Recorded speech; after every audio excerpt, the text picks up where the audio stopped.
कडाक्याच्या थंडीत मस्त अशी गरमागरम भजी खायला कोणाला नाही आवडणार. तर आज आपण बनवतोय बटाट्याची भजी.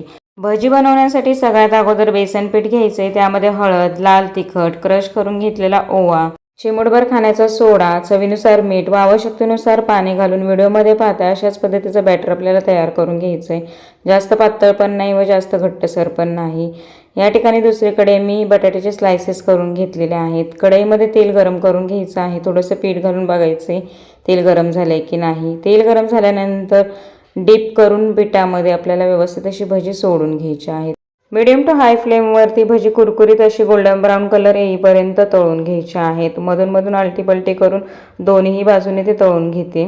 अतिशय सोप्या पद्धतीची बटाटा भजी ह्या ठिकाणी तयार झालेली आहे. तुम्ही बघू शकता झटपट तयार होतात. मस्त अशी भजी तयार करायची आहेत व आस्वाद घ्यायचा आहे. या ठिकाणी कांदा, मिरची, पाव व घरगुती तयार केलेली चटणी आहे. धन्यवाद.